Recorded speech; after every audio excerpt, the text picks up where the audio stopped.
घुटनों पर बैठें और माथे को जमीन में लगाएं। जब तक जयकारा होगा सभी लोग घुटनों पर बैठें और माथे को जमीन में लगाएं। जय ओम विष्णुपाद परमहंस परिव्राजकाचार्य अष्टोत्तर श्री श्रीमधि डिवाइन ग्रेस अभय चरण अरविंद भक्ति वेदांत स्वामी श्रील प्रभुपाद की जय।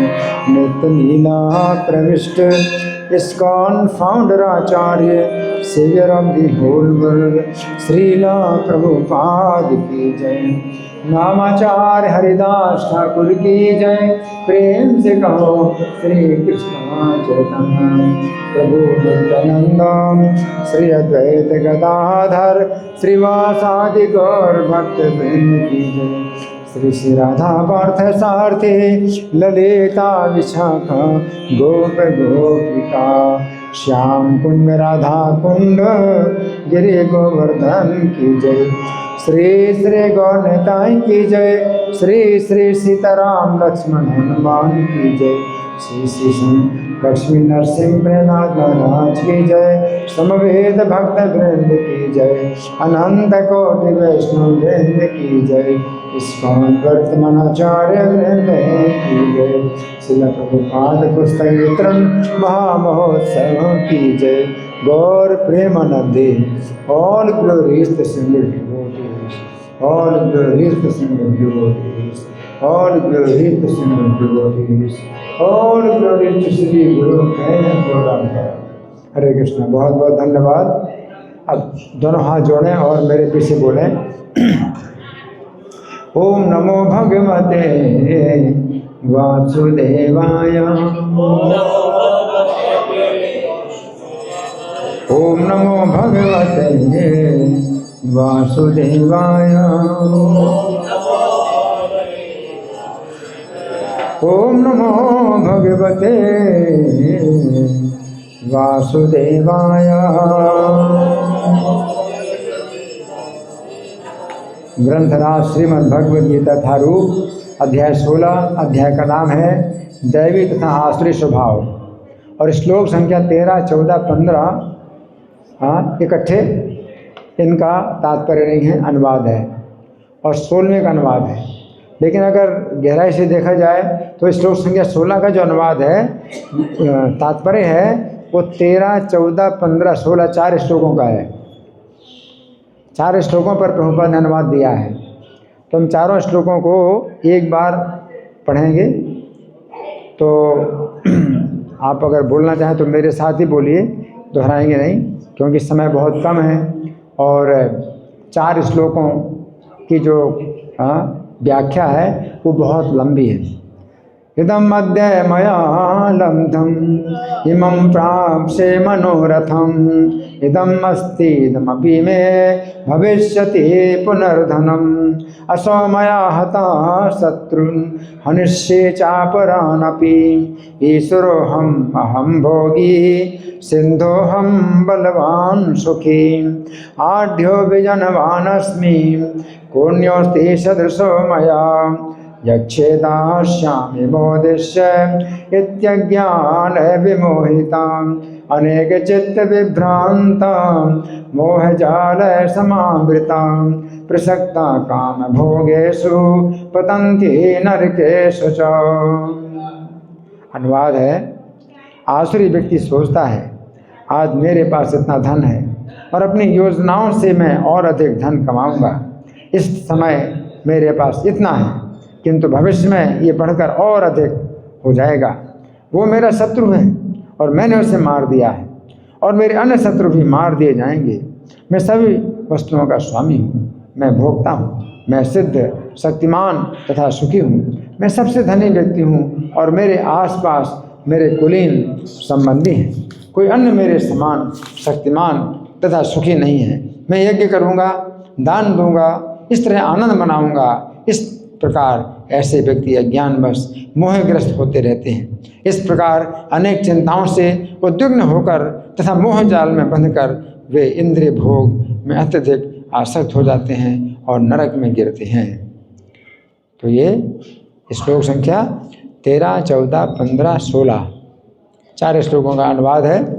अब तात्पर्य प्रभुपाद जो लिखते हैं तो उसको हम सुनेंगे। श्रील प्रभुपाद की जय। आसुरी व्यक्ति धन अर्जित करने की इच्छा की कोई सीमा नहीं जानता। उसकी इच्छा असीम बनी रहती है। वो केवल यही सोचता रहता है कि उसके पास इस समय कितनी संपत्ति है और ऐसी योजना बनाता है कि संपत्ति का संग्रह बढ़ता ही जाए। इसीलिए वो किसी भी पाप पूर्ण साधन को अपनाने में झिझकता नहीं और अवैध तृप्ति के लिए कालाबाजारी करता है। वो पहले से अपनी अधिकृत संपत्ति तथा भूमि, परिवार, घर तथा बैंक पूंजी पर मुक्त रहता है और उनमें वृद्धि के लिए सदैव योजनाएं बनाता रहता है। उसे अपनी शक्ति पर ही विश्वास रहता है और वो यह नहीं जानता कि उसे जो लाभ हो रहा है वो उसके पूर्व जन्म के पुण्य कर्मों का फल है। उसे ऐसी वस्तुओं का संचय करने का अवसर इसीलिए मिला है, लेकिन उसे पूर्व जन्म के कारणों का कोई बोध नहीं होता। वो यही सोचता है कि उसकी सारी संपत्ति उसके निजी उद्योग से है। आसुरी व्यक्ति अपने बाहुबल पर विश्वास करता है, कर्म के नियम पर नहीं। कर्म के नियम के अनुसार पूर्व जन्म में उत्तम कर्म करने के फलस्वरूप व्यक्ति उच्च कुल में जन्म लेता है या धनवान बनता है या सुशिक्षित बनता है या बहुत सुंदर शरीर प्राप्त करता है। आसुरी व्यक्ति सोचता है कि ये चीज़ें आकस्मिक हैं और उसके बाहुबल सामर्थ्य के फलस्वरूप हैं। उसे विभिन्न प्रकार के लोगों, सुंदरता तथा शिक्षा के पीछे किसी प्रकार की योजना यानी व्यवस्था नहीं प्रतीत होती। ऐसे आसुरी व्यक्ति की प्रतियोगिता में जो भी सामने आता है उसका शत्रु बन जाता है। ऐसे अनेक आसुरी व्यक्ति होते हैं और इनमें से प्रत्येक अन्यों का शत्रु होता है। ये शत्रुता पहले मनुष्यों के बीच, फिर परिवारों के बीच, तब समाजों में और अंततः राष्ट्रों के बीच बढ़ती जाती है। अतः विश्व भर में निरंतर संघर्ष, युद्ध तथा शत्रुता बनी हुई है। प्रत्येक आसुरी व्यक्ति सोचता है कि वो अन्य सभी लोगों की बलि करके रह सकता है। सामान्यतया ऐसा व्यक्ति स्वयं को परम ईश्वर मानता है और आसुरी उपदेशक अपने अनुयायियों से कहता है कि तुम लोग ईश्वर को अन्यत्र क्यों ढूंढ रहे हो? तुम स्वयं अपने ईश्वर हो, तुम जो चाहो सो कर सकते हो। ईश्वर पर विश्वास मत करो, ईश्वर को दूर करो, ईश्वर मृत है। यही आसुरी लोगों के उपदेश है। यद्यपि आसुरी व्यक्ति अन्यों को अपने ही समान या अपने से बढ़कर धनी तथा प्रभावशाली देखता है, तो भी वो सोचता है कि उससे बढ़कर ना तो कोई धनी है और ना प्रभावशाली। जहाँ तक उच्च लोगों में जाने की बात है, वे यज्ञों को संपन्न करने में विश्वास नहीं करते। वे सोचते हैं कि वे अपनी यज्ञ विधि का निर्माण करेंगे और कोई ऐसी मशीन बना लेंगे जिससे वे किसी भी उच्च लोक तक पहुँच जाएंगे। ऐसे आसुरी व्यक्ति का सर्वश्रेष्ठ उदाहरण रावण था। उसने लोगों के समक्ष ऐसी योजना प्रस्तुत की थी जिसके द्वारा वो एक ऐसी सीढ़ी बनाने वाला था जिससे कोई भी व्यक्ति वेदों में वर्णित यज्ञों को संपन्न किए बिना स्वर्गलोक को जा सकता था। उसी प्रकार से आधुनिक युग के ऐसे ही आसुरी लोग यांत्रिक विधि से उच्चतर लोकों तक पहुंचने का प्रयास कर रहे हैं। ये सब मोह के उदाहरण हैं। परिणाम ये होता है कि बिना जाने हुए वे नरक की ओर बढ़ते जाते हैं। यहाँ पर मोह जाल शब्द अत्यंत सार्थक है। जाल का तात्पर्य है कि व्यक्ति मछली की भांति मोह रूपी जाल में फंसकर उससे निकल नहीं पाता। तो प्रभुपाद का तात्पर्य यहाँ समाप्त हुआ। अब हम सुनेंगे श्री भगवान ने कहा में इस श्लोक की व्याख्या कैसी हुई है, तो बहुत ध्यान से आप लोग सुने। श्लोक संख्या 13 में भगवान कहते हैं कि वो आसुरी व्यक्ति क्या सोचता है, आज मैंने ये प्राप्त किया है, इसके द्वारा मैं अपना ये मनोरथ पूरा करूँगा। तो यहाँ पर श्री कृष्ण कह रहे हैं कि असुर लोग हमेशा अपनी उपलब्धियों का वर्णन करते रहते हैं ना, कि मैंने आज ये प्राप्त कर लिया, इसके द्वारा मैं अपना मनोरथ पूरा करूँगा। तो महाभारत के उद्योग पर्व के अंतर्गत अध्याय संख्या 55 में वर्णन आता है कि जिस समय पांडवों और कौरवों के बीच में युद्ध की स्थिति उत्पन्न हो गई, पता है ना, पांडवों कौरवों के बीच में युद्ध की स्थिति उत्पन्न हो गई, और जिस समय धृतराष्ट्र अपनी सभा में बैठा हुआ शोक कर रहा था कि पांडवों की शक्ति से उसके पुत्रों की सेना, उसके सभी पुत्र भी नष्ट हो जाएंगे। धृतराष्ट्र को चिंता हो रही। उस समय दुर्योधन ने धृतराष्ट्र से ये बातें कही। अब सुनो असुर की बातें कैसी होती हैं। महाराज आप चिंता मत कीजिए। किसने कहा? किसने कहा? किसने कहा? किसने कहा? हैं? सुन रहे हैं आप लोग? कोई सुन रहा है कि नहीं सुन रहा? किसने कहा? किससे कहा? कोई नहीं सुन रहा है। दुर्योधन ने धृतराष्ट्र से कहा। इतना भी नहीं सुन रहे हैं आप लोग। किसने कहा? किससे? दुर्योधन धृतराष्ट्र से कहा। धृतराष्ट्र उस समय क्या कर रहा था? धृतराष्ट्र को चिंता हो रही थी। काहे की चिंता हो रही थी? कोई सुन नहीं रहा है लगता है। यहाँ सब बैठे हैं जैसे पुतली की तरह बैठे हैं, मूर्ति की तरह बैठे हैं। धृतराष्ट्र को क्या चिंता थी? सारे पुत्र मारे जाएंगे पांडवों की शक्ति के सामने। उसकी सेना, उसका सारे पुत्र मारे जाएंगे। तो दुर्योधन ने क्या कहा कि महाराज आप चिंता मत कीजिए, मैं पांडवों का सारा राज और उनकी संपत्ति मैंने छीन ली, आप चिंता मत कीजिए। इस प्रकार हमारी शक्ति अधिक हो चुकी है। मेरे पक्ष में पितामह भीष्म और आचार्य द्रोण हैं। इस प्रकार मैं भीष्म तथा द्रोण की सहायता से पांडवों को तथा श्री कृष्ण को जीत लूँगा।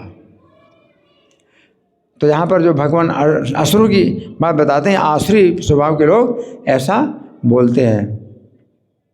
तो दुर्योधन उसका उदाहरण है। किसका उदाहरण है? आसुरी व्यक्ति का उदाहरण है ना। दुर्योधन कह रहा है पहले ये संपूर्ण पृथ्वी हमारे शत्रुओं अर्थात पांडवों के अधिकार में थी, परंतु अब ये संपूर्ण पृथ्वी हमारे अधिकार में आ गई है। अब मैं अपना मनोरथ पूरा करूँगा। मेरा अभिष्ट मनोरथ यही है कि पांडव तथा द्रौपदी सदा विपत्तियों में पड़े रहें। क्या है मेरा मनोरथ?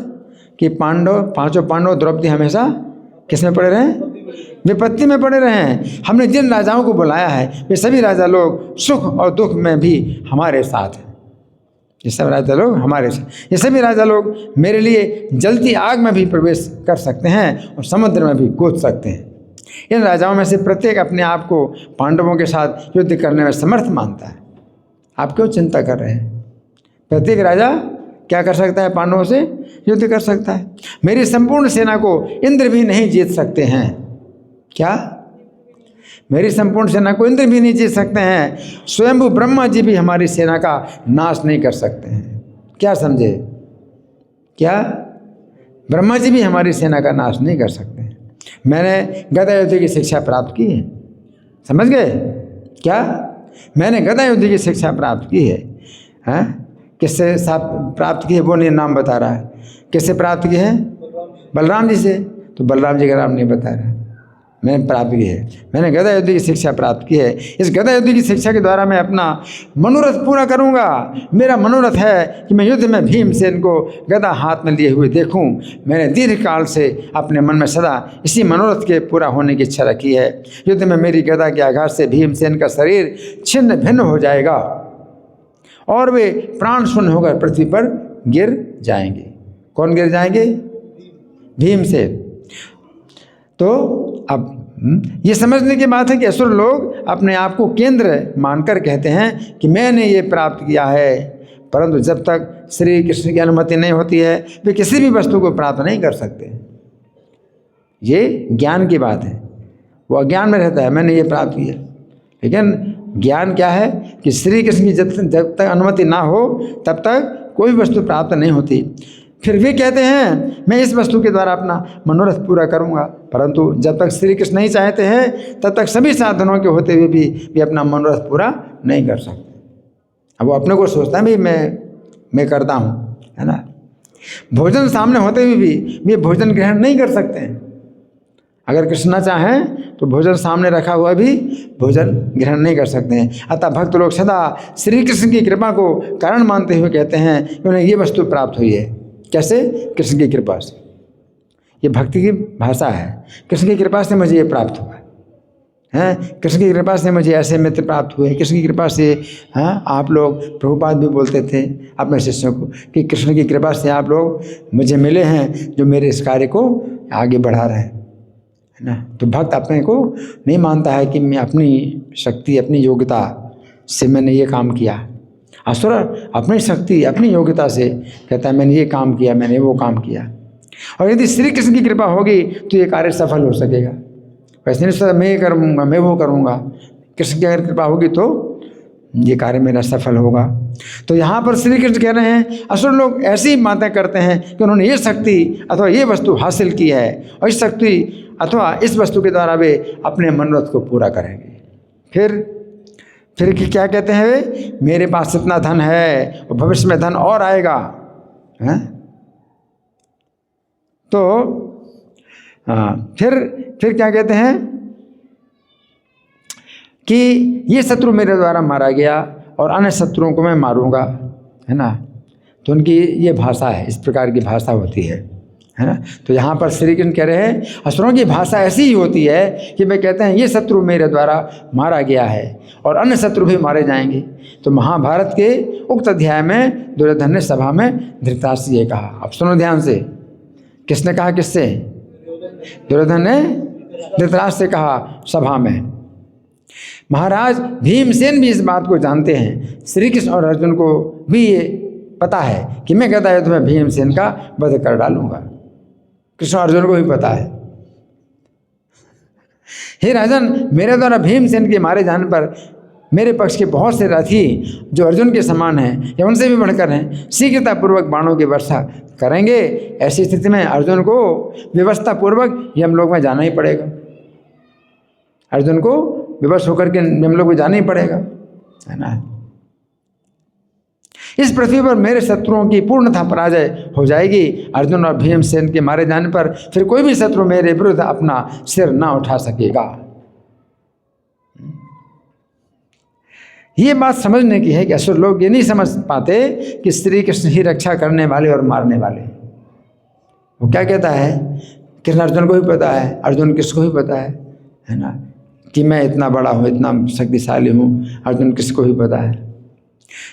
आगे श्री कृष्ण जिसकी रक्षा करते हैं उससे कोई नहीं मार सकता और श्री कृष्ण जिसे मारना चाहते हैं उससे कोई बचा नहीं सकता है। तो भक्ति की भाषा होती है, मारे कृष्ण राखे के, राखे कृष्ण मारे के। तो यहाँ पर श्री कृष्ण कह रहे हैं कि असुर लोग अपने आप को ही ईश्वर समझकर ऐसा कहते हैं कि जिसे मैं मारना चाहता हूँ उससे कोई बचा नहीं सकता। वो जो है अपने को केंद्र में रख करके बोलता है, जिसको मैं मारता हूँ उससे कोई बचा नहीं सकता। और मैं जिसकी रक्षा करना चाहता हूँ उससे कोई मार नहीं सकता। तो बात तो वही बोलते हैं, लेकिन अपने ऊपर वो जो है लागू करते हैं कि मेरे द्वारा जो है। ये बात समझने की है कि अर्जुन ने ये समझकर कि जिस पक्ष में श्री कृष्ण है उसी पक्ष की विजय होगी, श्री कृष्ण को अपने पक्ष में कर लिया था।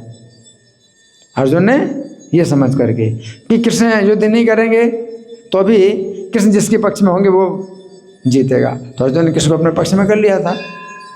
भक्त लोग श्री कृष्ण की शक्ति में विश्वास करते हैं, जबकि असुर लोग अपनी शक्ति में विश्वास करते हैं। अंतर ये, विश्वास करते हैं असुर लोग भी अपनी शक्ति में और भक्त लोग कृष्ण की शक्ति में। फिर वो क्या कहते हैं, मैं ईश्वर हूँ, मैं भोगी हूँ, मैं सिद्ध हूँ, मैं बलवान हूँ, मैं सुखी हूँ। हैं, तो पहला उनका नारा क्या है, मैं ईश्वर हूँ, हैं, ईश्वर हम। तो यहाँ पर श्री कृष्ण कह रहे हैं असुर लोग अपनी पहली पहचान करते हैं कि मैं ईश्वर हूँ। हैं, तो यहाँ पर श्री कृष्ण कह रहे हैं कि असुर लोग कभी कभी बहुत बड़ा दुस्साहस करके ये भी घोषणा कर देते हैं कि मैं ईश्वर हूँ। इतना साहस कि मैं ईश्वर हूँ। भागवत के 10वें स्कंद के अंतर्गत अध्याय संख्या 66 में वर्णन आता है कि जिस समय श्री कृष्ण द्वारका में रहते थे उस समय करुष देश के राजा, कौन से देश के राजा, करुष देश के राजा, कौन से देश के राजा, करुष देश के राजा पौंड्रक ने इतना बड़ा दुस्साहस किया कि उसने अपने दूत के द्वारा श्री कृष्ण के पास अपना एक संदेश भेजा। कितना साहस, असुर इतना साहस, कृष्ण के पास संदेश भेजा अपने दूत के द्वारा, क्या कि मैं असली वासुदेव हूँ। भगवान को जो है संदेश भेजा, मैं असली वासुदेव हूँ, हाँ, और मैं एकमात्र भगवान वासुदेव हूँ और तुम नकली वासुदेव हो। भगवान को जो है संदेश भेजा। उस मूर्ख की इतनी हिम्मत हुई कि नकली होकर अपने को असली वासुदेव कहने लगा और श्री कृष्ण जो असली एकमात्र वासुदेव हैं उन्हें नकली कहने लगा। इतनी भी हिम्मत। फिर उसने ये भी तो साहस किया, उसने संदेश भेजा कि श्री कृष्ण के हाथों में जो शंख चक्र गदा आदि चिन्ह हैं उन चिन्हों को तुम त्याग दो। भगवान से उसने ये संदेश कि तुम्हारे हाथ में जो शंख चक्र गदा ये चिन्ह है इनको तो त्याग दो। तो ये बात समझने की है कि श्री कृष्ण के हाथों में जो दिव्य आयुध हैं वे इस भौतिक जगत के नहीं हैं। और पौंड्रक श्री कृष्ण को आदेश दे रहा था कि श्री कृष्ण अपने इन चिन्हों का त्याग कर दें, जबकि पौंड्रक ने अपने 2 हाथों के साथ 2 नकली हाथ लगा लिए थे। अब 2 नकली हाथ किसी काम के नहीं, वो तो लटके रहेंगे ऐसे। नकली हाथ से कुछ काम नहीं होने वाला, पहले वो तो लटके रहेंगे और भार बन गया। नकली हाथ लगाने से और भार बन गया, उससे कुछ फायदा नहीं है।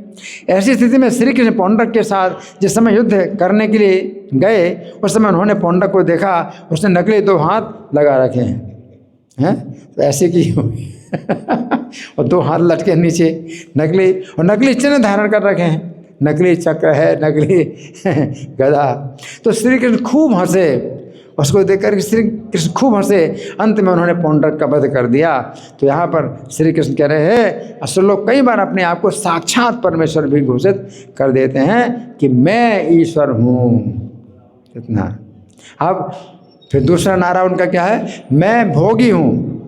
तो यहाँ पर श्री कृष्ण कह रहे हैं असुर लोग अपनी दूसरी पहचान करते हैं, मैं भोगी हूँ। तो यहाँ पर श्री कृष्ण कह रहे हैं कि असुर लोग अपनी पहचान ईश्वर के रूप में करते हुए कभी कभी इस निष्कर्ष पर पहुँचते हैं कि यदि मैं एकमात्र ईश्वर हूँ तो मुझे इस सब प्रकार के ऐश्वर्य को भोगना भी चाहिए। तो श्री कृष्ण तो ऐसे ईश्वर है कि वे सभी प्राणियों के एकमात्र हितकारी हैं, परंतु असुर लोग यदि ईश्वर बनते हैं तो किसी के हितकारी नहीं बनते। तो भगवान ने अपने को कहा है कि मैं भोक्ता भी हूँ असली, और सबका ईश्वर भी हूँ और सबका सुहृद भी हूँ, हितकारी भी हूँ। लेकिन वो ईश्वर जरूर बन जाते हैं, लेकिन किसी के हितकारी नहीं बन सकते हैं। वे किसी के हितकारी नहीं बनते हैं, बल्कि सभी लोगों का शोषण करके सभी लोगों के ऐश्वर्यों को स्वयं भोगने का प्रयास करते हैं। भागवत के 7वें स्कंद के अंतर्गत अध्याय संख्या 4 में वर्णन आता है, जिस समय हिरण्यकशिपु ने तपस्या के द्वारा ब्रह्मा जी को संतुष्ट करके वरदान प्राप्त कर लिए। हिरण्यकशिपु ने तपस्या के द्वारा किसको संतुष्ट किया? ब्रह्मा जी को, और वरदान प्राप्त कर लिए। उस समय उसने मनुष्यों, गंधर्वों, चारणों, विद्याधरों, यक्षों के सभी ऐश्वर्य छीन लिए और स्वयं ही भोग करने लगा। उसने इंद्र का नंदनवन अपने भोग के लिए छीन लिया, इंद्र का भवन अपने भोग के लिए छीन लिया, उन सभी अप्सराओं को भी भोगने लगा जो इंद्र के भवन में रहती थी। मनुष्यों के द्वारा किए गए यज्ञों को स्वयं भोगने लगा। तो यहाँ पर श्री कृष्ण कह रहे हैं कि असुर लोग कभी कभी अपनी शक्ति का दुरुपयोग करते हैं और ये कहने लगते हैं कि मैं एकमात्र भोगी हूँ, मेरे अतिरिक्त अन्य सभी मेरे सेवक हैं, अन्य कोई भोगी नहीं। जबकि भगवान जो है अपने भक्तों के क्या हो जाते हैं? सेवक बन जाते हैं। भगवान शोषण नहीं करते अपने भक्तों का, बल्कि सेवक बनते हैं भगवान अपने भक्तों के, है ना। ये जो असुर है जब ईश्वर बनने की कोशिश करते हैं तो सबका शोषण करते हैं, सबका छीन लेते हैं। तुम्हारे पास जो भी है नंदनवन है उसको दो, तुम्हारी अप्सराएं सब मुझे दो, तुम्हारा अपना भवन है वो भी मुझे दो, इस तरह से। फिर तीसरा नारा क्या है? मैं सिद्ध हूँ। क्या? मैं सिद्ध हूँ। तो यहाँ पर श्री कृष्ण कह रहे हैं असुर लोग अपनी तीसरी पहचान करते हैं, मैं सिद्ध हूँ। तो यहाँ पर सिद्ध का अर्थ है सफल। वे अपने आप को पूर्ण ईश्वर समझते हैं। यदि वे पूर्ण ईश्वर हैं तो उन्हें सब कुछ पहले से ही प्राप्त है, उन्हें किसी भी वस्तु को प्राप्त करने के लिए प्रयास करने की कोई आवश्यकता नहीं है। तो यहाँ पर श्री कृष्ण कह रहे हैं कि कभी कभी असुर लोग इस भाव में आ जाते हैं कि वे अपने आप में सिद्ध हैं, अर्थात पूर्ण हैं। यदि श्री कृष्ण कोई ईश्वर हैं तो बने रहें, मुझे श्री कृष्ण की क्या आवश्यकता है। तो क्या कहते हैं? अगर कृष्ण कोई ईश्वर है तो बने रहें, मुझे श्री कृष्ण की क्या आवश्यकता है। जो लोग अभावग्रस्त हैं वे श्री कृष्ण की पूजा करते हैं। हम थोड़ी आएंगे मंदिर में कृष्ण के सामने नमस्कार करने, अपनी नाक रगड़ने। मैं क्यों आऊँगा? ये लोग नाक रगड़ते हैं, इनके पास पैसा नहीं है, कुछ परेशानी है तो नाक रगड़ते हैं। तो कहते हैं तो वे श्री कृष्ण की पूजा करते हैं तो करते रहे, परंतु मैं अपने आप में पूर्ण हूँ, फिर मैं श्री कृष्ण की शरण क्यों लूँ? क्या ये लोग श्री कृष्ण की शरण लेते हैं, इन लोगों को दुख है, कष्ट है, मैं क्यों श्री कृष्ण की शरण लूँ? जो लोग नीच हैं, पतित हैं, वे यदि श्री कृष्ण को नमस्कार करते हैं तो करते रहें। क्या ये सब नीच पतित हैं, ये कृष्ण को नमस्कार करते हैं तो करते रहें। मैं श्री कृष्ण को नमस्कार क्यों करूं? क्यों मैं क्यों करूं? क्या मैं श्री कृष्ण से नीच हूं? जब मुझे किसी वस्तु की आवश्यकता नहीं है तो मैं श्री कृष्ण की पूजा क्यों करूं? जो बहुत पिछड़े हैं वही श्री कृष्ण की भक्ति करते हैं, ये सब पिछड़े लोग हैं। मैं तो शिक्षित हूं, फिर मेरा बैंक बैलेंस भी तो पर्याप्त है, मेरा बैंक बैलेंस भी तो पर्याप्त है, फिर मुझे श्री कृष्ण को नमस्कार करने की क्या आवश्यकता है? तो यहाँ पर श्री कृष्ण कह रहे हैं कि असुर लोग अपने आप को पूर्ण सफल कहते हुए ये निर्णय लेते हैं, उन्हें श्री कृष्ण का भक्त बनने की कोई आवश्यकता नहीं। फिर चौथा नारा, मैं बलवान हूँ। क्या? मैं बलवान हूँ। तो यहाँ पर श्री कृष्ण कह रहे हैं कि असुर लोग अपनी चौथी पहचान करते हैं, मैं बलवान हूँ। उनका विचार होता है जो लोग निर्बल हैं वही श्री कृष्ण की शरण लेते हैं, ये सब लोग कमजोर लोग हैं। मैं क्यों श्री कृष्ण की शरण लूँ? मैं तो बलवान। उनका विचार होता है जो लोग निर्बल हैं वही श्री कृष्ण की शरण लेते हैं, मुझे श्री कृष्ण की शरण लेने की क्या आवश्यकता है? जिसमें द्रौपदी निर्बल थी, क्या? जिसमें द्रौपदी निर्बल थी, उसकी कोई रक्षा नहीं कर रहा था, उसमें उसने श्री कृष्ण की शरण ली थी, परंतु मेरे सामने ऐसी स्थिति कभी नहीं आ सकती है। मुझसे जो टकराएगा चूर चूर हो जाएगा। क्या? मुझसे जो टकराएगा चूर चूर हो जाएगा, क्योंकि मैं बलवान हूँ। जिस समय गजराज का पैर ग्राही ने पकड़ा था, उस समय गजराज ने श्री कृष्ण को सहायता के लिए पुकारा था, परंतु मेरे सामने ऐसी स्थिति कभी भी नहीं आ सकती है। मैं सभी कठिनाइयों का अपने बल पर सामना करूँगा। तो यहाँ पर श्री कृष्ण कह रहे हैं असुर लोग अपने आप को बलवान सक्षम समझकर श्री कृष्ण की शरण नहीं लेते हैं।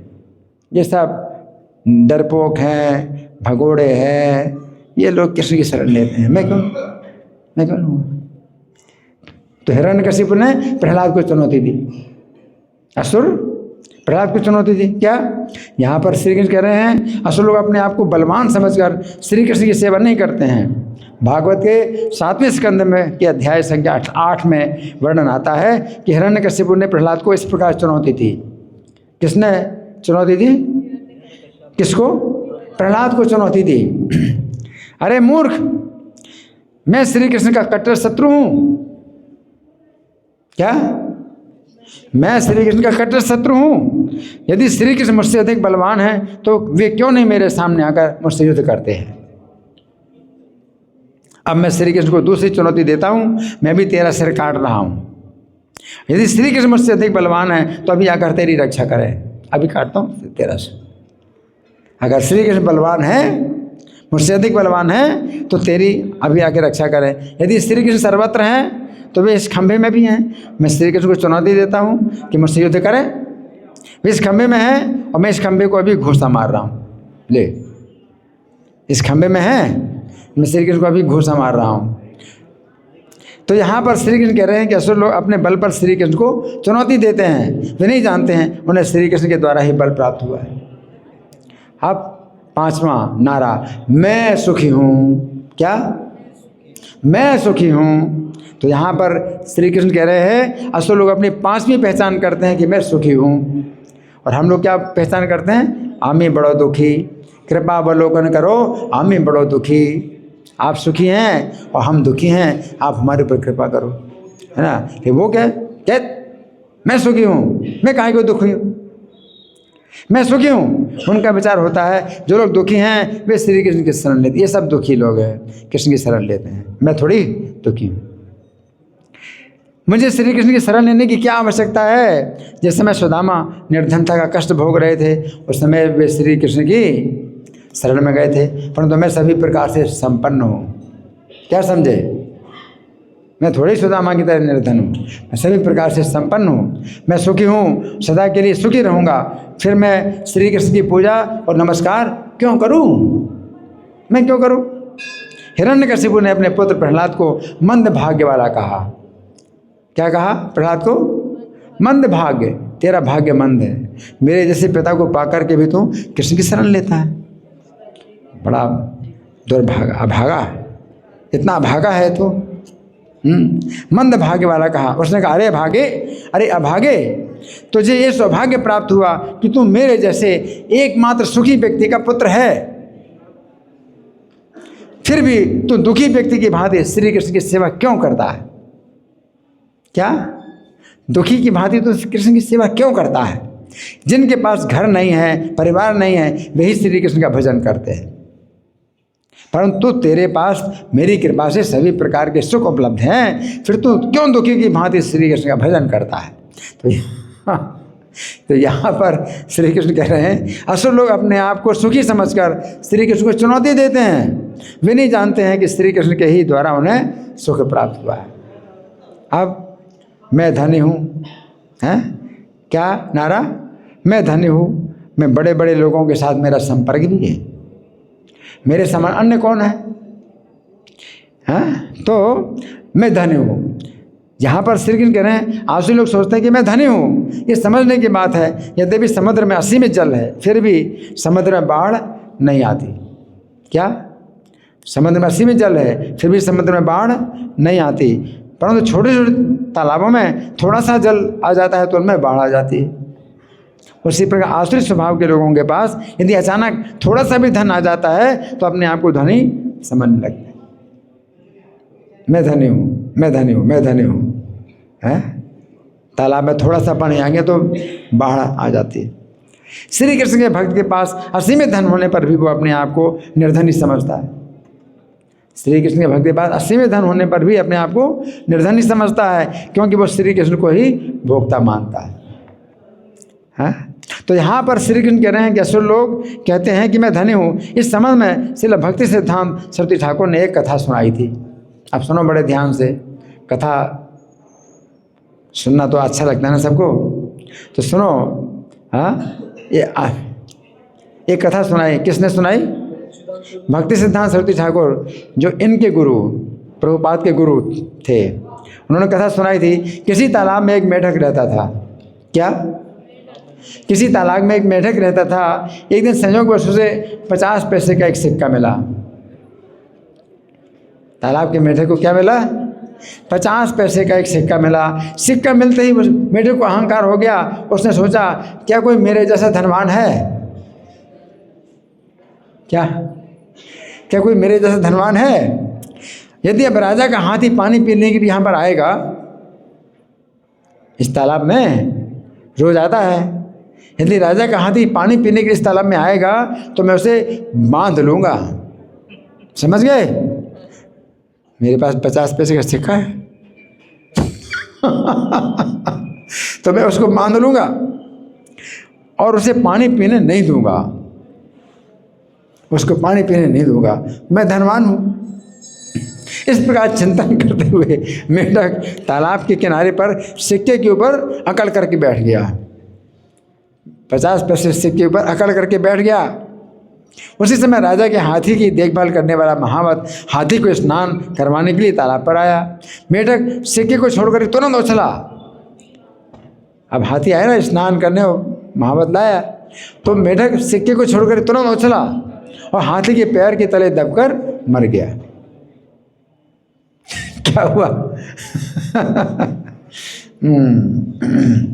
इस कथा से पता चलता है असुर लोग थोड़ी सी संपत्ति प्राप्त करके घमंड करने लगते हैं, जबकि बड़े बड़े धनियों की दृष्टि में उस संपत्ति का कोई मूल्य नहीं है। तो यहाँ पर श्री कृष्ण कह रहे हैं असुर लोग थोड़े से धन के ही कारण अपने को धनी बताने लगते हैं। फिर उनका नारा दूसरा, मैं अभिजनवान हूँ। यहाँ पर श्री कृष्ण कह रहे हैं असुर लोग अपने विषय में एक बात ये भी कहते हैं, मैं अभिजनवान हूँ। अभिजन शब्द का है श्रेष्ठ व्यक्ति। इस प्रकार अभिजनवान शब्द का अर्थ हुआ ऐसा व्यक्ति जिसके संपर्क में बहुत से श्रेष्ठ लोग हैं। बड़े बड़े लोग मेरे संपर्क में हैं। क्या? मेरे कांटेक्ट जो है बड़े बड़े लोगों के पास हैं मेरे और जिनके द्वारा मैं बड़े बड़े कार्य करवा सकता हूँ। किसी व्यक्ति के संपर्क में यदि कोई नेता या मंत्री होता है तो अपने क्षेत्र में बड़े बड़े कार्य करवा लेता है। असुर लोग अपने विषय में ऐसे ही कहते हैं, मेरे संपर्क में बड़े बड़े पदाधिकारी हैं, मैं उनके बल पर जो चाहूँ वो कर सकता हूँ। यदि किसी की हत्या करवानी हो तो मैं उसकी हत्या करवा दूँगा, और किसी अपराधी को दंड से मुक्त कराना चाहूँ तो उसको मुक्त करा दूँगा। तो यहाँ पर श्री कृष्ण कह रहे हैं कि असुर लोग अपने विषय में बोलते हैं कि मेरे संपर्क में ऐसे ऐसे लोग हैं जिनके द्वारा मैं बड़े बड़े कार्य करवा सकता हूँ। तो गीता 1:9 में दुर्योधन ने आचार्य द्रोण से ये बात कही। गीता पहले अध्याय का 9वां श्लोक, दुर्योधन ने आचार्य द्रोण से ये बात कही। ऐसे अन्य अनेक वीर हैं जो मेरे लिए अपना जीवन त्याग करने के लिए तैयार हैं। ऐसे विविध प्रकार के हथियारों से सज्जित हैं और युद्ध विद्या में निपुण हैं। तो इस श्लोक के तात्पर्य में प्रभुपाद लिखते हैं, निस्संदेह अपने मित्रों की संयुक्त शक्ति के कारण दुर्योधन अपनी विजय के प्रति आश्वस्त था। फिर श्री कृष्ण यहाँ पर कहते हैं असुरों के अंदर ये भावना होती है, मेरे समान अन्य कौन है। क्या? मेरे समान अन्य कौन है। श्री चैतन्य अपने शिक्षाष्टक के 30 श्लोक में कहते हैं, वही व्यक्ति श्री कृष्ण का कीर्तन सदैव कर सकता है जो अपने आप को तिनके से भी तुच्छ समझता है। कृष्ण का कीर्तन कौन कर सकता है? अपने आप को तिनके से भी ज़्यादा तुच्छ समझता है। नारद भक्ति सूत्र में सूत्र संख्या 27 में कहा गया है, श्री कृष्ण को अभिमान से द्वेष है। श्री कृष्ण को अभिमान से द्वेष है और दीनता प्रिय है। तो यहाँ पर श्री कृष्ण कह रहे हैं असुरों के अंदर अपने विषय में यही विचार रहता है कि मैं जैसा हूँ वैसा कोई नहीं है। तो यहाँ पर श्री कृष्ण कह रहे हैं असुर लोग अपने समान किसी को भी नहीं समझते हैं। क्या? मेरे समान कौन है? कौन अस्ति सदृशो मया। मेरे समान कौन है? मेरे जैसा कौन है? भागवत के 30 स्कंद के अंतर्गत अध्याय संख्या 17 में वर्णन आता है कि हिरण्याक्ष ने अपने भाई हिरण्यकशिपु को प्रसन्न करने के लिए अपने कंधे पर गदा रखी और स्वर्ग में धाक जमाने के लिए चलाया। महाराज जी का माला है, महाराज जी के रूम से। अरे वो किसने अपने कंधे पर गदा रखी? किसने? हिरण्यकशिपु का भाई, क्या नाम था? हिरण्याक्ष। क्या नाम था? हाँ, अपने भाई हिरण्यकशिपु को प्रसन्न करने के लिए हिरण्याक्ष ने अपने कंधे में गदा रखी और कहाँ गया? स्वर्ग में गया। धाक जमाने के लिए स्वर्ग में गया कि उसके समान योद्धा कोई नहीं है। वो सभी स्थानों में कहता फिरता था, सभी स्थानों में कहता फिरता था कि यदि कोई व्यक्ति अपने आप को मेरे समान समझे तो मेरे सामने आओ, आओ आओ आओ आओ आओ आओ। अगर समझते हो मेरे समान योद्धा हो तो आओ, आ जाओ, आ जाओ।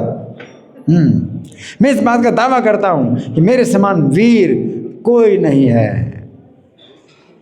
मैं चुनौती देता हूँ, कोई भी मेरे सामने आए अपना बल प्रदर्शन करे। तो भागवत 3:17-20 के तात्पर्य में श्रील प्रभुपाद लिखते हैं, हिरण्यकशिपु स्वयं बहुत बलशाली था। उसने अपने छोटे भाई हिरण्याक्ष को भी बलवान बनाया, जिससे वह हर एक से युद्ध करने और स्वामित्व प्राप्त करने में उसकी सहायता कर सके। यदि संभव हो तो वह सदा के लिए ब्रह्मांड पर शासन करना चाहता था। ये सब आसुरी व्यक्ति की प्रवृत्ति के लक्षण हैं। अब क्या है? वो कहते हैं मैं यज्ञ करूँगा। क्या कहते हैं? मैं यज्ञ करूँगा। तो अच्छी बात है, मैं यज्ञ करूँगा। अब समझो उनकी भावना कैसी है। यहाँ पर श्री कृष्ण कह रहे हैं कि असुर लोग कहते हैं कि मैं यज्ञ, ऐसा यज्ञ करूँगा कि सभी लोग सोचेंगे कि ऐसा यज्ञ, ये जैसा हुआ है ऐसा यज्ञ तो कभी नहीं हुआ। ऐसा यज्ञ करूँ, ऐसा यज्ञ करूँगा। तो भगवान को प्रसन्न करने के लिए नहीं, अपनी धाक जमाने की, दिखाने के लिए, ऐसा यज्ञ कभी नहीं हुआ है। ये बात समझने की है। यज्ञ करने में असुरों की भावना श्री कृष्ण को प्रसन्न करने की नहीं होती, बल्कि दिखाने की होती है कि मैं कितना महान हूँ, कि मैंने ऐसा यज्ञ किया है। अब कृष्ण कहते हैं भोक्तारम यज्ञ तत्साम, यज्ञ को भोगता तो मैं हूँ। अगर आप यज्ञ करते हो और कृष्ण अगर नहीं भोग रहे, कृष्ण प्रसन्न नहीं हो रहे, तो आपका यज्ञ का कोई मूल्य नहीं, कोई महत्व नहीं। तो वो तो दिखाना चाहते हैं कि मैं कितना, ऐसा यज्ञ कभी हुआ नहीं, आज तक किसी ने नहीं किया, ऐसा यज्ञ करूँगा। तो गीता 17:12 में श्री कृष्ण कहते हैं कि रजोगुण यज्ञ में व्यक्ति यज्ञ करने का दिखावा करता है। क्या? यज्ञ करने का दिखावा करता है। गीता 16:17 में श्री कृष्ण कहते हैं असुर लोग यज्ञ के नाम पर दिखावा करते हैं और यज्ञ की विधि का पालन नहीं करते हैं। यदि यज्ञ की विधि का पालन नहीं किया जाता तो वह तामसी यज्ञ होता है। इस प्रकार असुर लोग जो भी यज्ञ करते हैं वो यज्ञ रजोगुणी या तमोगुणी होता है। ऐसे यज्ञ का कोई भी फल नहीं होता है। अब मैं दान दूंगा, तो आप कहेंगे वो तो अच्छा बोल रहा है, मैं दान दूंगा, लेकिन उसमें क्या भावना है? यहाँ पर श्री कृष्ण कह रहे हैं, असुर लोग कहते हैं कि मैं ऐसा दान दूंगा कि दान लेने वाला भी सोचेगा कि उससे ऐसा दान कभी नहीं मिला। क्या समझे? कैसा दान दूंगा मैं कि तुम भी सोचोगे कभी, हैं, जीवन भर याद रखोगे कि ऐसा दान कहीं नहीं मिला। मैं समाचार पत्रों में भी छपवाऊंगा, न्यूज़पेपर में छपवाऊंगा, क्या कि मैंने ऐसा दान दिया। समाचार पत्रों में छपवाऊंगा कि मैंने इस ब्राह्मण को इतना दान दिया।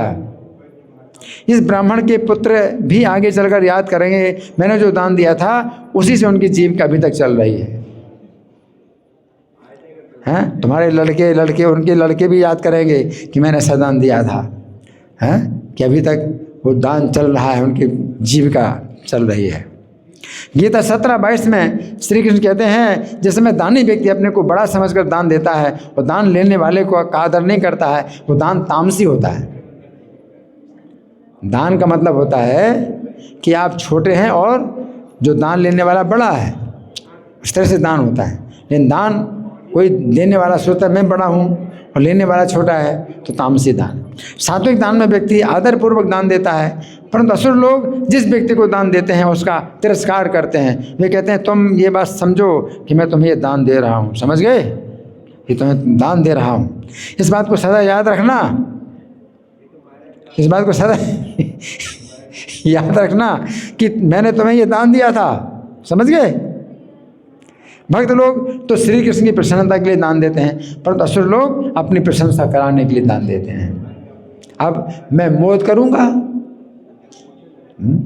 तो यहाँ पर श्री कृष्ण कह रहे हैं, असुर लोग कहते हैं कि मैं मौज करूंगा। इस बात को भूल जाते हैं ये जगत दुखों से भरा हुआ है। अपने भविष्य को सदा अच्छा मानते हैं, परंतु ये जगत ऐसा है कि किसी भी समय संकट आ सकता है। श्री कृष्ण गीता 18:58 में कहते हैं, यदि हम अपना चित्त श्री कृष्ण में लगाएंगे तो आगे आने वाले संकटों को आसानी से पार करते रहेंगे, परंतु हम यदि अहंकार के कारण श्री कृष्ण में अपना मन नहीं लगाएंगे तो विपत्ति ही विपत्ति। तो इस प्रकार अज्ञान से विमोहित रहते हैं। श्री कृष्ण यहाँ पर कहते हैं असुर लोग भविष्य के विषय में 3 प्रकार के अज्ञान से विमोहित रहते हैं। पहले प्रकार का ज्ञान ये वे कहते हैं कि ऐसा यज्ञ करेंगे जैसा आज तक किसी ने भी नहीं किया है, ये उनका ज्ञान है। केवल कहने से ऐसा नहीं होता है, वे केवल बातों के लड्डू खाते हैं। फिर दूसरे प्रकार का ज्ञान है, वे कहते हैं मैं ऐसा दान करूंगा जैसा दान आज तक किसी ने नहीं दिया है। वे केवल कहने से ही संतुष्ट हो जाते हैं। कहा जाता है कि गरजने वाले बादल बरसते नहीं हैं। इसी प्रकार वे केवल ये कहते रहते हैं, परंतु उनमें इतनी सामर्थ्य नहीं होती कि ऐसा दान करें जैसा दान किसी ने भी नहीं दिया। फिर तीसरे प्रकार का ज्ञान है, वे कहते हैं वे मौज करेंगे, परंतु उन्हें भौतिक प्रकृति मौज करने नहीं देगी। जो व्यक्ति श्री कृष्ण से विमुख होकर सुखी होना चाहता है, उसे श्री कृष्ण की माया सुखी होने नहीं देती। अब अनेक चित्त विभ्रांता, अनेक प्रकार से भ्रमित चित्त वाले हैं और मोह के जाल में ढके रहते हैं। तो यहाँ पर श्री कृष्ण कह रहे हैं असुर लोगों का चित्त अनेक प्रकार से भ्रमित रहता है। ये बात समझने की है, असुर लोगों का एक निश्चय न होने से उनके मन में अनेक प्रकार की इच्छाएं होती हैं और एक एक इच्छा की पूर्ति के लिए अनेक तरह के उपाय होते हैं और उन उपायों के विषय में उनका अनेक प्रकार का चिंतन होता है। इस प्रकार उनका चित्त किसी एक बात पर स्थिर नहीं होता है और अनेक तरह से भटकता है। 18:61-62 में श्री कृष्ण कहते हैं, यदि हम अपने हृदय में श्री कृष्ण की शरण नहीं लेते हैं तो वे हमें अपनी माया के द्वारा भ्रमित करें। यदि हम अपने हृदय में स्थित श्री कृष्ण को प्रसन्न नहीं करते हैं तो हमें शांति नहीं प्राप्त हो सकती है। अर्जुन जिस तरह भ्रमित हुए कि युद्ध करना चाहिए अथवा युद्ध नहीं करना चाहिए, उस समय उन्होंने गीता 2:7 में कहा कि हे श्री कृष्ण, मैं अपनी कृपण दुर्बलता के कारण अपना कर्तव्य भूल गया हूँ और मेरा धैर्य खो चुका है। ऐसी अवस्था में मैं आपसे पूछ रहा हूँ कि जो मेरे लिए श्रेयस्कर हो उसे निश्चित रूप से बताएं। अब मैं आपका शिष्य हूँ, आपका शरणागत हूँ, कृपया मुझे उपदेश दें। तो गीता 2:8 के तात्पर्य में श्रील प्रभुपाद लिखते हैं, अर्जुन समझ गए थे कि उनका तथाकथित ज्ञान उनकी समस्याओं को दूर करने में व्यर्थ है, जो उनके शरीर को सुखाए दे रही थी उन्हें इन उलझनों को भगवान श्री कृष्ण जैसे आध्यात्मिक गुरु की सहायता के बिना हल कर पाना असंभव लग रहा था। शैक्षिक ज्ञान, विद्वत्ता, उच्च पद, ये सब जीवन की समस्याओं को हल करने में व्यर्थ हैं।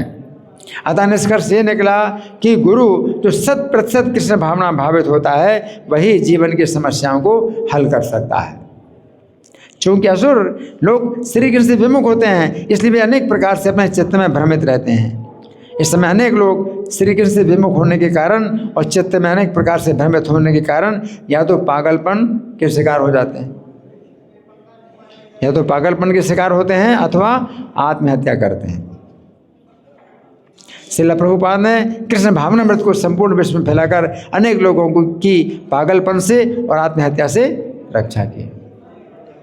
तो यहाँ पर श्री कृष्ण कह रहे हैं असुर लोग मोह के जाल में पूरी तरह से फंसे रहते हैं, है ना। तो यहाँ पर मोह का अर्थ है ईश्वर बनने का मोह। क्या? ईश्वर बनने का मोह। असुर लोगों के अंदर ये विचार अत्यंत प्रबल रहता है, उन्हें ईश्वर बनना है। ये विचार अत्यंत प्रबल रहता है, उन्हें ईश्वर बनना है। इस मोह के जाल में इस प्रकार फंसे रहते हैं, वे संसार के जन्म मरण के बंधन से बाहर नहीं निकल पाते। वे ईश्वर अर्थात श्री कृष्ण की शरण नहीं ले सकते हैं, क्योंकि यदि वे श्री कृष्ण की शरण लेंगे तो फिर वे ईश्वर कैसे बन सकेंगे, है ना। तो यहाँ पर श्री कृष्ण कह रहे हैं कि असुर लोग ईश्वर बनने के मोह में फंसे होने के कारण श्री कृष्ण की शरण नहीं लेते हैं। इस प्रकार बहुत अशांति प्राप्त करते हैं। क्या प्राप्त करते हैं? बहुत अशांति प्राप्त करते हैं।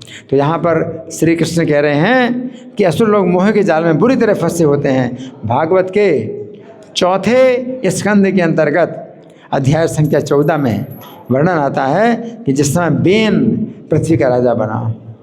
कौन? बेन, राजा बेन। नाम में सुना, भागवत में उसकी कथा आती है। राजा बेन जब पृथ्वी का राजा बना, उसने संपूर्ण पृथ्वी में यज्ञ और पूजा के कार्य बंद करवा दिए। पूरी पृथ्वी में यज्ञ और पूजा के कार्य बंद करवा दिए। वो ईश्वर बनने के मोह में इतना अधिक फंस गया था कि उसने सोचा यदि प्रजा श्री कृष्ण की पूजा करेगी तो मैं किस प्रकार ईश्वर बन सकूंगा। तो कोई पूजा नहीं भगवान की, सब पूजा बंद करो, यज्ञ पूजा सब बंद करो। जिसमें श्रेष्ठ ब्राह्मणों ने उसे समझाया कि वो श्री कृष्ण की पूजा बंद ना कराए, और समय ईश्वर बनने के मोह में उसने ब्राह्मणों को भी आदेश दिया कि तुम लोग श्री कृष्ण की पूजा ना करके मेरी पूजा करो। ब्राह्मणों को भी बोलना। जब ब्राह्मणों ने कहा कि तुम भगवान की पूजा बंद ना कराओ, तो बोल ले ब्राह्मणों को बोले तुम लोग भी भगवान की पूजा बंद करके मेरी पूजा करो। ऐसी स्थिति में ब्राह्मणों ने राजा बेन को मृत्यु का श्राप दे दिया। तुरंत ही उसको मार दिया, अपने श्राप से ही मार दिया, मर गया वो। तो यहाँ पर श्री कृष्ण कह रहे हैं कि असुर लोग इसी मोह के जाल में फंसे होते हैं कि वे ईश्वर है। अब ऐसे असुर लोग काम भोगों में अत्यंत आसक्त हुए अपवित्र नरकों में गिरते हैं। कैसे नरक में? अपवित्र नरक में गिरते हैं। यहाँ पर श्री कृष्ण कह रहे हैं असुर लोग काम भोगों में अत्यंत आसक्त होते हैं। तो गीता 3:37 में श्री कृष्ण कहते हैं कि काम ही सबसे बड़ा शत्रु है जो हमसे पाप करवाता है। गीता 3:39 में श्री कृष्ण ने काम शत्रु की तुलना अग्नि से की है। हाँ, उक्त श्लोक के तात्पर्य में श्रील प्रभुपाद लिखते हैं मनुस्मृति में कहा गया है, मनुस्मृति में कहा गया है कि कितना भी विषय भोग किया जाए काम की तृप्ति नहीं होती, जिस प्रकार निरंतर ईंधन डालने पर अग्नि कभी नहीं बुझती है। एक सामान्य बंदी गृह में अपराधियों को क्षणों के भीतर रखा जाता है। एक सामान्य बंदी गृह में अपराधियों को किसके भीतर? क्षणों के भीतर रखा जाता है। इसी प्रकार जो अपराधी भगवान के नियमों की अवज्ञा करते हैं वे मैथुन जीवन द्वारा बंदी बनाए जाते हैं। तो यहाँ पर श्री कृष्ण कह रहे हैं असुर लोग स्त्री के आकर्षण के शिकार हो जाते हैं, इस प्रकार बंधन प्राप्त करते हैं। तो यहाँ पर श्री कृष्ण कह रहे हैं कि असुर लोग अपवित्र नरकों में गिरते हैं। क्या? अपवित्र नरकों में गिरते। तो यहाँ पर श्री कृष्ण अपवित्र नरकों की बात कर रहे हैं। यहाँ पर समझने की बात यह है कि 2 प्रकार के नरक होते हैं। पहले प्रकार के नरकों में यातना अवश्य प्राप्त होती है, परंतु अपवित्र स्थिति नहीं होती। परंतु दूसरी प्रकार के नरकों में यातना तो नहीं होती है, परंतु व्यक्ति को अत्यंत अपवित्र स्थिति में रहना पड़ता है।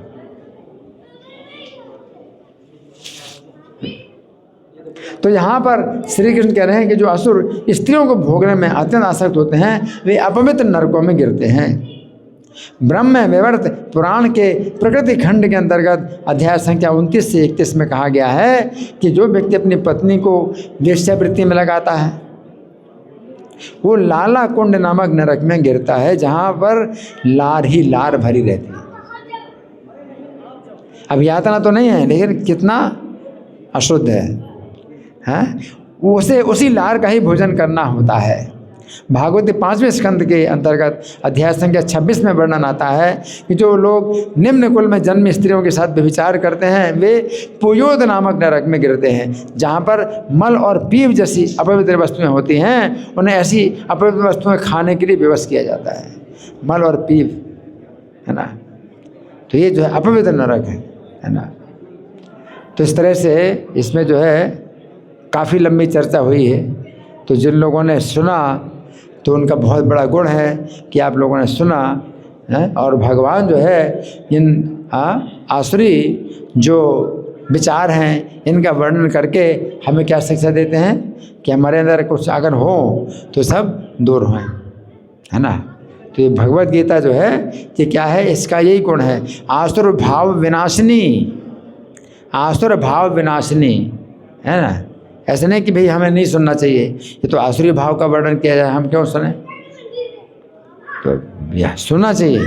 आसुरी भाव जब भगवान बताते हैं आसुरी भाव, तो आपको उससे नफरत पैदा करने की, कि नफरत हो, या आपके अंदर अगर ऐसा आएगा, आसुरी भाव आएगा, तो आप भगवान से बिल्कुल दूर हो जाएंगे, है ना। और कहाँ जाएंगे? अपवित्र नरकों में जाएंगे। देखो जो वो थे, मांडव ऋषि थे, मांडव ऋषि थे, हैं। तो वो जो है उन्होंने बचपन में एक कीड़े को जो है कांटे से छेद दिया।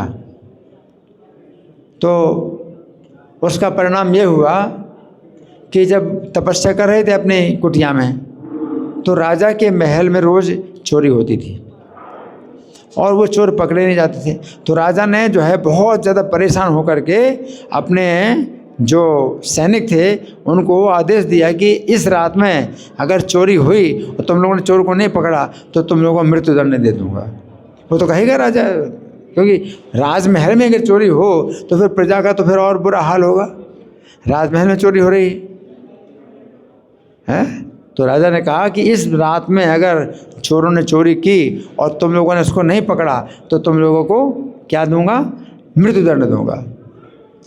अब क्या हुआ कि चोर फिर भी आए और चोरी की और भागे। अब जो है राजा के जो सैनिक थे वो भाग रहे चोर के पीछे, और वो चोर जो है क्या किया कि मांडव मुनि के आश्रम में उसने चोरी का माल जो है डाल करके और भाग गया। अब मांडव मुनि के आश्रम में चोरी का माल मिला, तो वो जानते थे कि मुनि तो निरपराध हैं, लेकिन अपनी जान बचाने के लिए उन सैनिकों ने क्या किया? मांडव मुनि को गिरफ्तार कर लिया और राजा को सूचना दी कि चोर पकड़ा गया। अब राजा को भी पता नहीं कि भाई मुनि को पकड़ा है। राजा ने कहा कि जो भी चोर हो उसको सूली में चढ़ा दो।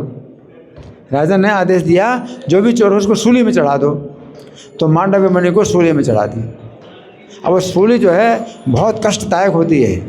सूली में क्या होता है कि जो है नीचे से जो है एक जो सूल है वो जब घुमाते हैं ना तो सूल ऊपर आता है, ऊपर निकलता है, उसके ऊपर बैठा देते हैं उसको। अब वो सूल जो है उसके मल द्वार से अंदर जा कर के और सिर से बाहर निकलता है।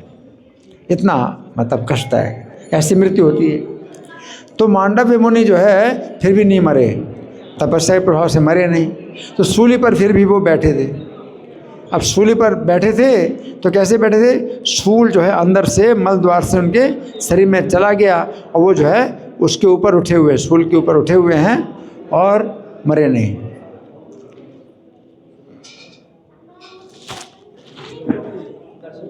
और ऐसी अवस्था में भी जो है देखो इतना कष्ट था उनको, ऐसी अवस्था में भी एक पतिव्रता स्त्री थी, अपने पति को जो है लेकर के जा रही थी, अपने पीठ में चढ़ा करके एक स्थान में लेके जा रही थी। तो उसका पति जो है उसका शरीर बड़ा अशुद्ध था और उसके शरीर से वो जो है वो मवाद बह रहा था, पीप बह रहा था। तो अंधेरे में उस स्त्री को जो है पता नहीं चला था कि रास्ते में कौन है, और मांडव्य मुनि जो है सूली पर बैठे हुए, और वो जब गुजरी तो उसके पति के शरीर का जो पीप है वो मांडव्य मुनि के शरीर में लग गया। तो मांडव्य मुनि उस अवस्था में भी जो है अशुद्ध हो गए। तो अशुद्ध होने के कारण उन्होंने शाप दिया कि जिस व्यक्ति के शरीर का पीप मेरे शरीर में लगा है तो सूर्योदय से पहले उसकी मृत्यु हो जाए। उन्होंने शाप दे दिया। फिर तो अलग कथा है कि पतिव्रता इतनी भी पतिव्रता थी कि उसने कहा कि मेरे पति को आपने शाप दिया कि सूर्योदय से पहले मतलब सूर्योदय के समय उसकी मृत्यु हो जाए, तो मैं सूर्य का उदय नहीं होने दूंगी। अपने प्रतिव्रत के बल पर उसने कहा मैं सूर्य का उदय नहीं होने दूंगी। तो वो तो अलग बात है। और फिर बाद में ब्रह्मा जी आए, समझाए, फिर उसको जो है ब्रह्मलोक में मतलब पहुंचा दिया। लेकिन कहने का मतलब ये है कि जो बड़े तपस्वी होते हैं और जो है शुद्ध विचार के और शुद्ध आचरण के होते हैं, और अशुद्ध नरकों में नहीं गिरना चाहते, जबकि यातना इतनी भोग रहे हैं, यातना फिर भी भोगने की तैयार है, अशुद्ध नरक में नहीं जाना चाहते, यातना भोगने तैयार हैं, नरक की यातना, लेकिन उस अशुद्ध नरक में नहीं जाना चाहते। लेकिन जो आसुरी स्वभाव के लोग हैं अशुद्ध नरकों में जाते हैं। भगवान कहते हैं पतंती नरके शुचौ, अशुद्ध नरक में जाते हैं। बड़ी जो है एक प्रकार की उनके लिए बड़ी यातना है। जैसे किसी को सूअर का शरीर मिल जाए, है ना, तो कुछ लोग कहते हैं अरे चलो ठीक है सूअर का शरीर मिल गया, क्या बात है, उसमें उसको उसी में अच्छा लग रहा है तो है ठीक है, हम भी सूअर बनने के लिए तैयार हैं। लेकिन